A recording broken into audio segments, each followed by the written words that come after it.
Cricket এবং রাজনীতি দুইটাকে একটু ভিন্নভাবে দেখতে চাই। ন্যাশনাল টিমের যে পাইপলাইনটা তো এই আন্ডার 19 টিম। এই রাজনৈতিক কারণে আজকে দলাদলির কারণে অনেক প্লেয়াররাই তারা অকালেই ঝরে যাচ্ছে, কারণ বাংলাদেশের প্লেয়ারদের সেভাবে টেক কেয়ার করা হয় না। যে যেখান থেকে দেখছেন বাংলা ভিশনের নিয়মিত আয়োজন জনমতে, আপনাদের সাথে আছি আমি শুভ খান।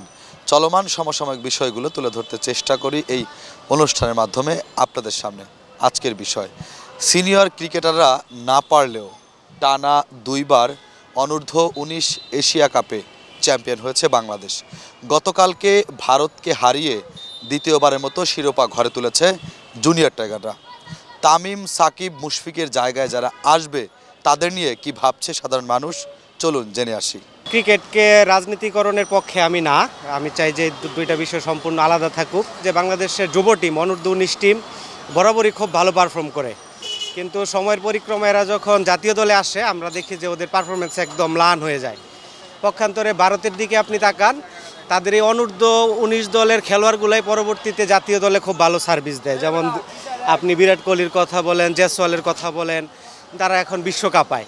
তো আমার মনে হয় যে বাংলাদেশ ক্রিকেট বোর্ডের এই বিষয়ে বিশেষভাবে নজর দেওয়া উচিত, যেন আমরা এই প্রতিভাগুলোকে প্রপার নার্সিং করে আমাদের ন্যাশনাল টিমের জন্য পরবর্তীতে কাজে লাগাতে পারি। এই বিষয়ে ক্রিকেট টিমের খুব ভালোভাবে নজর দেওয়া উচিত। অসাধারণ অনুভূতি। বাংলাদেশের যে ক্রিকেটের সূচনা লগ্ন থেকে আমরা বলার মতো ন্যাশনাল বা মূল দলটিতে কিন্তু তেমন কোনো বলার মতো কাপ এনে দিতে পারেনি।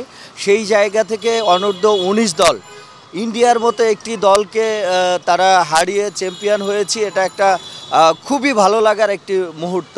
আন্ডার-19-এ যে প্লেয়ারগুলো আসে, এই যে প্লেয়ারগুলো যে নার্সিংটা প্রয়োজন, সেই নার্সিংটা হয়তো হচ্ছে না। তাদের যে প্রক্রিয়াটা আছে, চেইন অফ কমান্ডের প্রক্রিয়া হতে পারে, তাদের মেন্টাল টেম্পারমেন্ট হতে পারে, কোনোটাই হয়তো সঠিকভাবে হচ্ছে না। অ্যাকচুয়ালি আপনি যদি বিষয়টা দেখেন, আমি নাহিদ রানাকে দিয়ে একটু উদাহরণ দিতে চাই। নাহিদ রানা কিন্তু খুব ভালো বোলিং করতেছে, তো ওনার জন্য কিন্তু বাইরের দেশের থেকে অনেকে কমেন্ট করছে যে তাকে অনেক টেক কেয়ার করতে হবে, যেটা কিন্তু জাসপ্রীত বুমরার ক্ষেত্রে কেউ বলে নাই।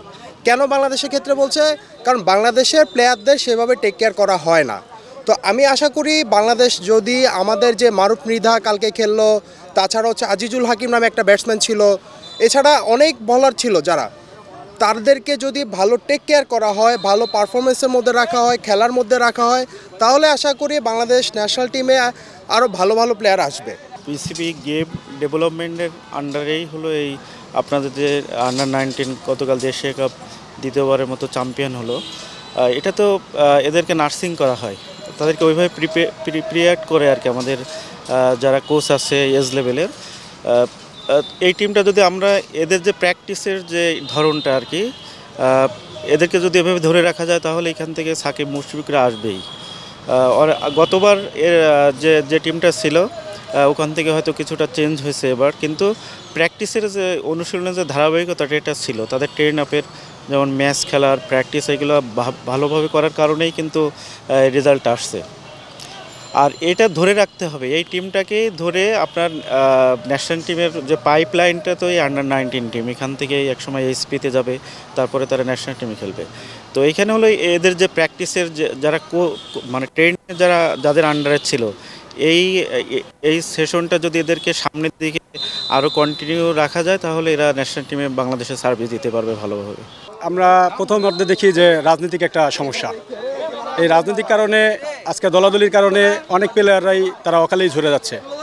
হ্যাঁ, তারা ঠিকমতো তাদের পারফর্ম করা সত্ত্বেও তারা যোগ্য স্থান পাচ্ছে না। এটার আমি একমাত্র মূলত কারণ ধরি রাজনৈতিক। হ্যাঁ, এখানে আসলে খেলাধুলা এটা আমাদের একটা দেশের গর্ব। আমরা আমাদের দেশ ভালো খেললে আমরা ভালো থাকি, বা আমরা তাদেরকে নিয়ে চিন্তা করি, অনেক ভাবনা চিন্তা করি। ঠিক আছে, এখন তারা যদি ভালো খেলে আমাদের দেশের জন্য ভালো কিছু বয়ে আনে, এটা আমাদের গর্ব। যেমন গতকালকে অনূর্ধ্ব-19 ইন্ডিয়ার সাথে খুব ভালো পারফর্ম করেছে এবং জয়লাভ করেছে। এই জয়লাভে আজকে আমরা দেশবাসী সবাই উল্লাসিত এবং আনন্দিত। আমরা ধন্যবাদ জানাই ওদেরকে। এত বড় একটা দেশকে বারবার, এর আগেও একবার হারিয়েছে, এইবারও হারিয়েছিল। তো হারিয়ে যখন বাংলাদেশ চ্যাম্পিয়ন হয় আমাদের, এবং আমি চাই যে কিছু কিছু ভুল আছে, এই ভুলটা যদি আগামীতে আরও ভালো কিছু করা যায়, আমার মনে হয় এই পদক্ষেপ নিলে আরও ভালো কিছু করবো। তা আমরা চাই শুধু একবার না, বারবারই বাংলাদেশ জিতুক এবং ভালোভাবে জিতুক। কালকে আমরা অনূর্ধ্ব 19-এ দ্বিতীয়বারের মতন চ্যাম্পিয়ন হয়েছি ইন্ডিয়ার সাথে এশিয়া কাপে। তো আমার কাছে যেটা মনে হয় ব্যক্তিগতভাবে, আমাদের দেশে যেই রাজনৈতিকভাবে আমরা সব ক্ষেত্রেই জর্জরিত, আমাদের ন্যাশনাল টিম যদি রাজনৈতিক প্রতিহিতভাবে মেন প্লেয়ার বা যারা ফর্মে আছে তাদেরকে নির্বাচিত করা হয়, পৃথিবীর যে কোনো দেশের সাথে খেলার মতন আমাদের বাংলাদেশি প্লেয়ার আছে। কিন্তু আমরা হয়তো রাজনৈতিকভাবে অনেক সময় বাধা বিভক্তির ক্ষেত্রে অনেক সময় আমরা টিম নির্বাচনের ক্ষেত্রে আমরা অনেক সময় ভুল করি।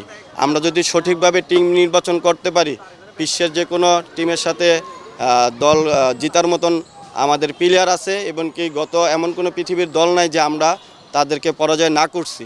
আমরা হয়তো ওই ক্রীড়াঙ্গন যদি রাজনীতিমুক্ত করতে পারি, ইনশাল্লাহ আমরা নেক্সটে ওয়ার্ল্ড কাপ জেতার মতন আশা রাখি ইনশাল্লাহ। আমার খুবই ভালো লাগছে যে অনূর্ধ্ব 19-এ বাংলাদেশ ভারতকে হারিয়ে চ্যাম্পিয়ন হয়েছে।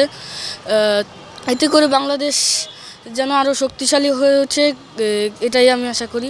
হ্যাঁ, এটি আমাদের জন্য অনেক আনন্দের। হারিয়েই বুঝিয়ে দিয়েছে যে বাংলাদেশ সব কিছুই পারে। নতুন অনেক প্রতিভাবান ব্যক্তি আছে বা খেলোয়াড় আছে, তাদেরকেও একটু সুযোগ দেওয়া উচিত। এটা আর কি আমাদের প্লাস পয়েন্ট, কিন্তু বাট আমাদের যেগুলো সিনিয়র ক্রিকেটাররা রয়েছেন তারা যদি আরেকটু চেষ্টা করে, দেন কুড বি রেজাল্ট হ্যাপি। এ নিয়ে অনূর্ধ্ব 19 এশিয়া কাপে দ্বিতীয়বারের মতো চ্যাম্পিয়ন হয়েছে বাংলাদেশ। দর্শক, এই ছিল আমাদের আজকের আয়োজন। দেখা হবে আগামী পর্বে নতুন কোনো বিষয় নিয়ে। সে পর্যন্ত ভালো থাকবেন, সুস্থ থাকবেন, বাংলা ভিশনের সাথেই থাকবেন।